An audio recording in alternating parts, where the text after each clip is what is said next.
sadari Tuhan, siapa diriku, insan lemah penuh cacat celah. Karena kasih-Mu Kau angkat aku jauh tinggi ke awan-awan.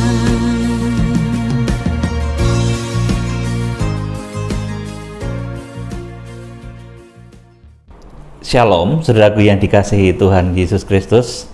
Tanggal 14 Juli 2022 setelah fellowship dari Jakarta, kembali saya bertemu saudara di dalam persekutuan firman Tuhan. Saat ini saya akan sampaikan satu firman Tuhan supaya hidup saudara dipersiapkan menghadapi masa kesukaran besar di akhir zaman. Saudara bisa menjadi orang-orang yang bisa mengatasi kelaparan besar. Saudara menang menghadapi berbagai masalah. Saudara sehat, saudara hidup, tubuh, jiwa, rohmu selamat sampai Tuhan Yesus Kristus datang.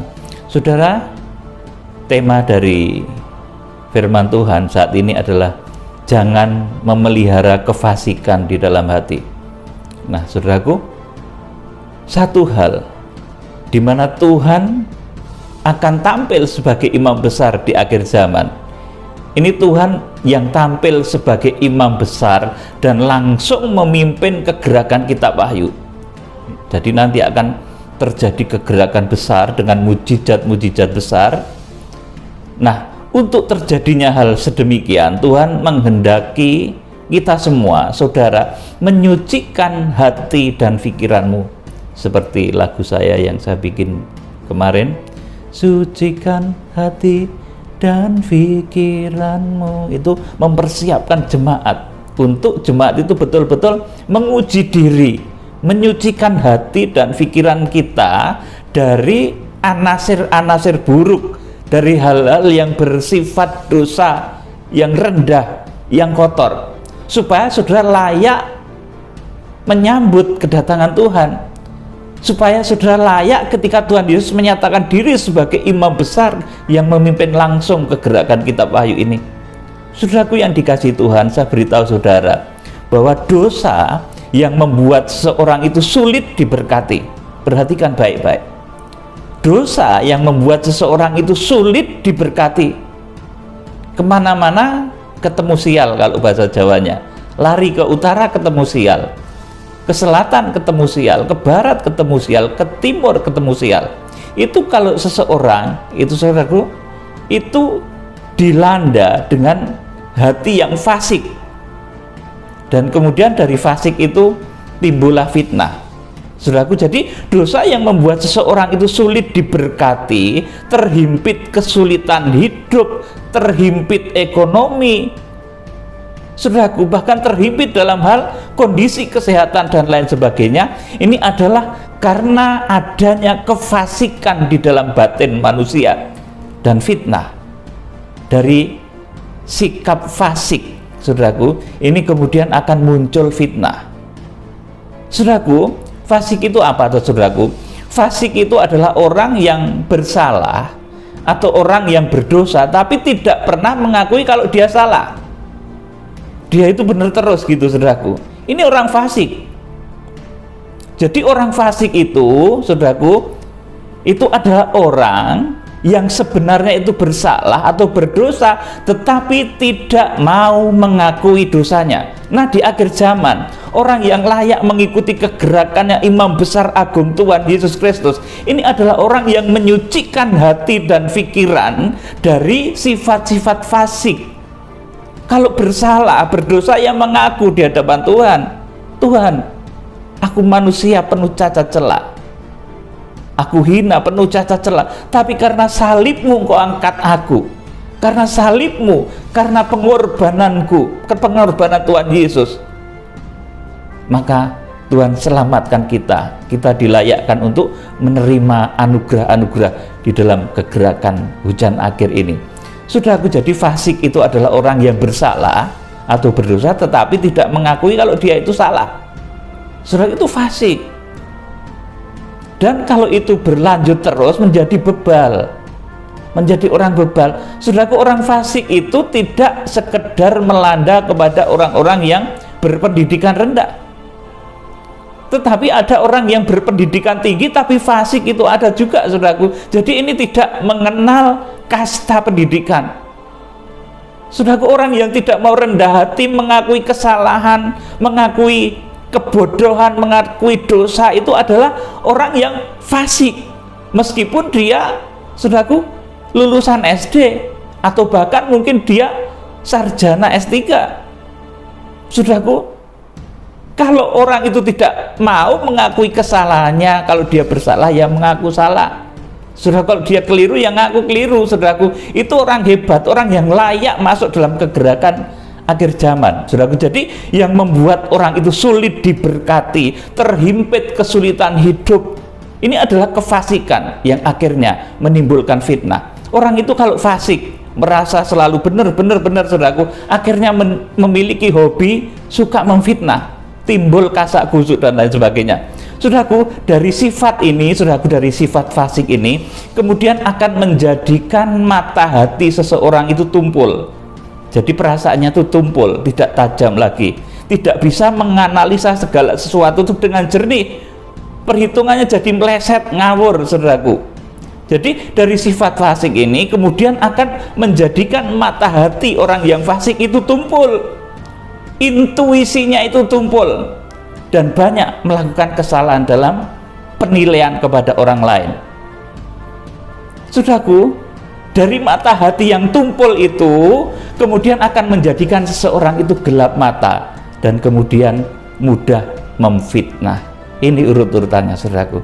Jadi orang fasik itu orang yang merasa selalu benar, kalau berdosa enggak mengaku salah, saudaraku. Nah, dari sikap itu kemudian hatinya itu tumpul, saudaraku, menjadi bebal. Kalau sudah sedemikian, saudaraku, kemudian dari mulutnya itu akan sangat mudah mengeluarkan kata-kata fitnah.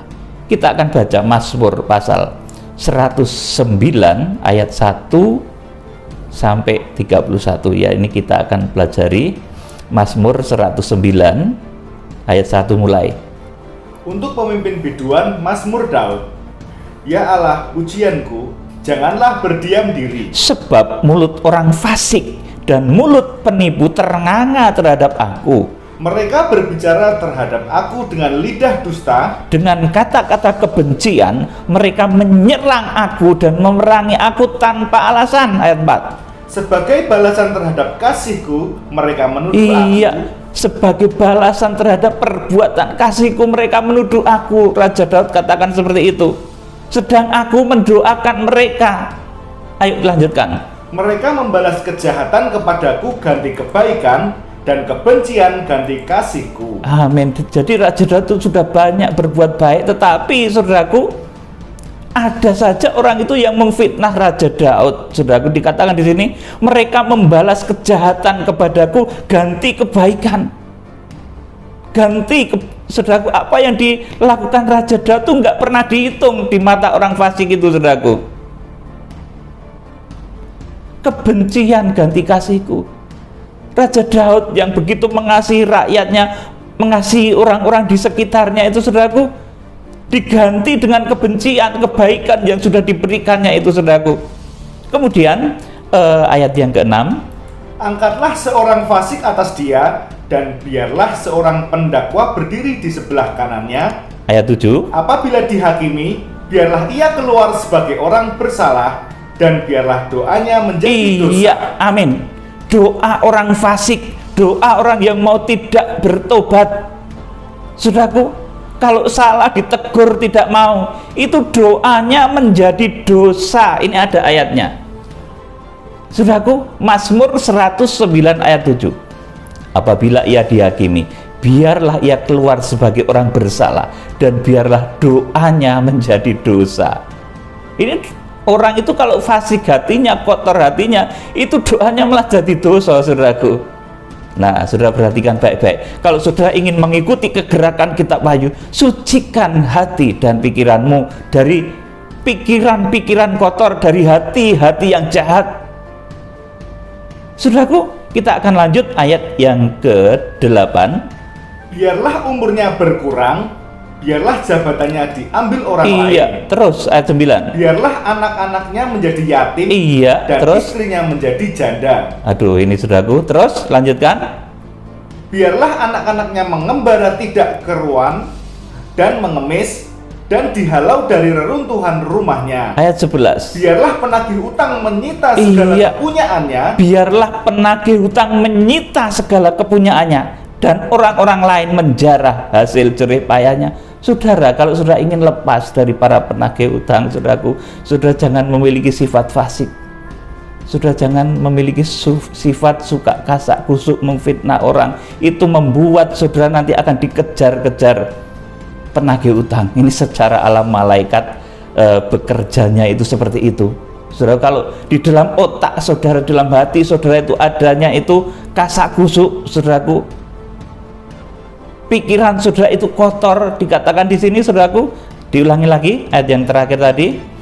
Biarlah penagih utang menyita segala kepunyaannya, dan orang-orang lain menjarah hasil jerih payahnya. Ayat 12. Janganlah ada orang yang tetap menunjukkan kasihnya kepadanya, dan janganlah ada orang yang sayang kepada anak-anaknya yang menjadi yatim. Ayat 13. Biarlah dilenyapkan keturunannya, dan dihapuskan namanya dalam angkatan yang kemudian. 14. Biarlah kesalahan nenek moyangnya diingat-ingat di hadapan Tuhan, dan janganlah dihapuskan dosa ibunya. Terus 15. Biarlah itu selalu diperhatikan Tuhan, supaya ingatan kepada mereka dilenyapkan dari bumi. 16. Oleh karena itu tidak ingat menunjukkan kasih.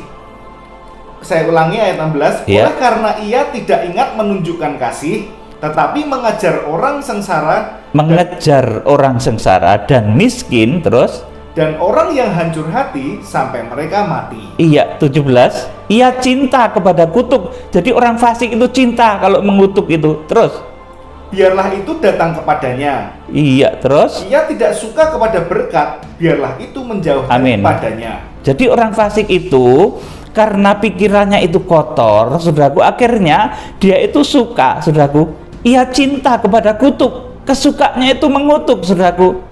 Nah, saya di dalam pelayanan sangat berhati-hati ngomong terhadap seseorang, itu berhati-hati sekali, saudaraku. Karena apa yang kita ucap, saudaraku, itu kalau dimeteraikan oleh Tuhan sangat berbahaya. Saya tidak pernah mengutuk kalau Tuhan tidak menyatakan sesuatu, memperingatkan seseorang, memperingatkan satu kota besar, saudaraku, saya tidak akan ngomong. Tetapi kalau Tuhan ngomong akan terjadi bencana, saya akan sampaikan, saudaraku. Jadi di sini dikatakan ia cinta kepada kutuk. Jadi orang yang pikirannya fasik, saudaraku, hatinya kotor, itu mencintai kutuk, sedikit-sedikit mengutuk, tidak setuju kepada dia dikutuk. Saudaraku, ini karakter orang fasik. Biarlah itu datang kepadanya, tetapi ternyata kutuk itu datang kepada dirinya sendiri. Makanya kemarin di dalam satu kata-kata bijak saya katakan, jangan mengutuki orang benar. Kalau orang benar itu dikutuki, kutukan itu akan balik mengenai orang yang mengutuk tersebut. Saudaraku yang dikasih Tuhan, di sini diulang lagi. Ayo, ayat 17. Ia cinta kepada kutuk, biarlah itu datang kepadanya.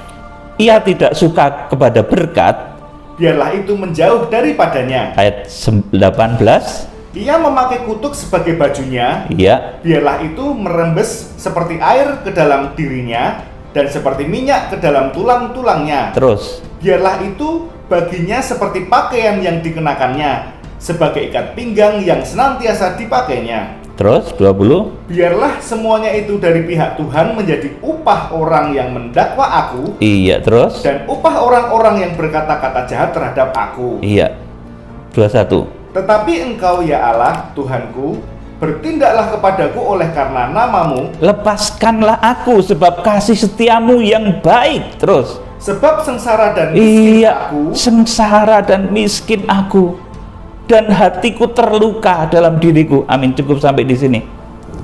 Saudaraku, saya bersaksi ini, saudaraku. Dulu saya pernah dipanggil pendeta senior, saudaraku.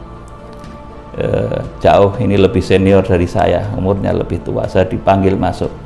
Bud, sini kamu masuk. Dia langsung tiba-tiba itu memvonis saya. Bud, kamu itu dilanda dosa homoseksual. Laki-laki sama laki-laki itu apa namanya? Mas Tito, namanya itu laki-laki? Ya, homoseksual itu. Gay, ya. Mendadak saya dipanggil masuk, dituduh saya itu gay. Saudaraku, padahal sama sekali di dalam nama Tuhan Yesus Kristus, Tuhan Yesus Allah Bapa, Sang Putra dan Roh Kudus menjadi saksi, saya tidak memiliki karakter, sifat ataupun apa yang dituduhkan pendeta itu terhadap saya. Dari situ saya melihat ini bukan pekerjaan Roh Kudus, ini pekerjaan daging, ini pekerjaan karena dosa kefasikan akhirnya menjustifikasi saya dengan sesuatu yang salah. Saya dianggap sebagai orang yang homo, saudaraku, dan ini kemudian beredar, saudaraku, beredar kepada banyak orang, menjadi karakter assassination, pembunuhan karakter terhadap saya. Saya masih miskin, saudaraku, nggak punya apa-apa. Waktu saya masih awal-awal perintisan, saya menangis. Ayo diulangi lagi ayat yang tadi, saudaraku, ayat 22. Sebab sengsara ya, dari ayat 21, dari ayat 21. Ayat 21, tetapi engkau ya Allah Tuhanku, bertindaklah kepadaku oleh karena namamu. Lepaskanlah aku sebab oleh kasih setiamu yang baik. 22. Sebab sengsara dan miskin aku. Iya, aku ini sengsara dan miskin, dan hatiku terluka dalam diriku. Saudaraku, dari situ saya mengambil satu hikmah, bahwa namanya manusia, sebaik apapun dia, sesenior apapun dia, saudaraku, dia punya kelemahan. Seperti itu tadi, seorang senior saya yang mendakwa saya, langsung saudaraku, saya itu dipanggil, kemudian atas nama Tuhan dia tuh ngomongnya, Roh Kudus berbicara, kamu itu memiliki dosa homo, padahal dalam nama Bapa, Putra dan Roh Kudus tidak ada seperti itu. Ya, saya tidak. Bukan cuma saya, bapak saya dipanggil, saudaraku. Nah, ini sesuatu yang fatal akibatnya. Teringat sampai sekarang, saudaraku, itu sesuatu kesalahan, betul-betul salah, saudaraku. Jadi, saudaraku, ini karena sifat kefasikan itu akibatnya, saudaraku, menimbulkan hati manusia yang sebetulnya tajam itu menjadi tumpul dan tidak bisa melihat sesuatu dengan benar. Mungkin karena laporan orang, saudaraku, karena orang yang tidak suka dengan saya akhirnya melakukan karakter assassination seperti itu, saudaraku. Ya, saudaraku, pada waktu itu saya itu ya namanya anak muda, apalagi ya sedikit ganteng ya, saudaraku. Saya akhirnya malah kemudian pernah jatuh dalam dosa juga, saudaraku, karena kata-kata pendeta itu, saudaraku. Saya akhirnya pernah jatuh dalam dosa. Pacar saya banyak dulu, saya bertobat sudah dari hal itu. Ya, saya kan ganteng juga, saudaraku. Saudaraku bisa lihat saya ini sekarang sudah umurnya 50, saudaraku. Saudara bisa bayangkan kira-kira kalau saya itu umurnya 27 tahun gitu gimana, saudaraku. Jadi seperti itu, orang fasik itu bisa, saudaraku, lama-lama menimbulkan satu kata-kata yang tidak benar, justifikasi yang memfitnah. Makanya erat antara fasik dan fitnah, saudaraku. Kita lanjutkan ayat 23. Iya. Aku menghilang seperti bayang-bayang pada waktu memanjang, aku dikebutkan seperti belalang. Lututku melentuk oleh sebab, saya ulangi 24. Iya. Lututku melentuk oleh sebab berpuasa, dan badanku menjadi kurus habis lemaknya. Terus, aku telah menjadi celah bagi mereka melihat aku, mereka menggelengkan kepalanya. Iya, akibat karakter assassination kepada Raja Daud itu orang sampai menggeleng-gelengkan kepala, padahal Daud itu orang yang diurapi Tuhan, saudaraku, diurapi. Tuhan sudah merencanakan bahwa Daud inilah yang nanti akan dipakai untuk menjadi raja atas Israel. Saudara yang dikasihi Tuhan, jadi janganlah kita sampai jatuh di dalam kefasikan, di dalam dosa fitnah, karena itu akan membuat mata hati buta. Dia tidak akan bisa melihat kebenaran, betul-betul buta, fasik. itu akan membuat seseorang itu buta, ngawur, saudaraku. Kita akan lanjut ayat selanjutnya. Ayat 26. Tolonglah aku ya Tuhan Allahku, selamatkanlah aku sesuai dengan kasih setiamu. Iya, terus Supaya mereka tahu bahwa tanganmu lah ini, bahwa engkau lah ya Tuhan yang telah melakukannya. Ayat 28. biar mereka mengutuk, engkau akan memberkati. Saudaraku, saya dikutuk, saudaraku. Biar badannya menjadi miliknya iblis, dikutuk, saudaraku. Tapi yang turun kepada saya berkat. Luar biasa Tuhan itu. Saudaraku, kita lanjut. Biarlah lawan-lawanku menjadi malu, Terus, tetapi hambamu ini kiranya bersukacita. iya, terus. Biarlah orang-orang yang mendakwa aku berpakaikan noda dan berselimutkan malunya sebagai jubah. Ayat 30. Aku hendak bersyukur sangat kepada Tuhan dengan mulutku, dan aku hendak memuji-muji Dia di tengah-tengah orang banyak. Sebab ia berdiri di sebelah kanan orang miskin untuk menyelamatkannya Dari orang-orang yang menghukumnya. Amin. Saudaraku, jadi ini saya sampaikan kepada saudara, kalau saudara akan segera menyambut kegerakan kitab Wahyu 7 tahun terakhir, tampilnya Tuhan Yesus Kristus sebagai imam besar, saudara harus terhindar dari dosa kefasikan. Fasik itu artinya kalau salah nggak mau ngaku salah, itu fasik. Padahal di dalam penyucian pendamaian Wahyu pasal 2 dan 3 itu Tuhan melakukan penyucian pendamaian dahsyat. Tidak hanya kepada jemaat, kepada hamba-hamba Tuhan juga demikian.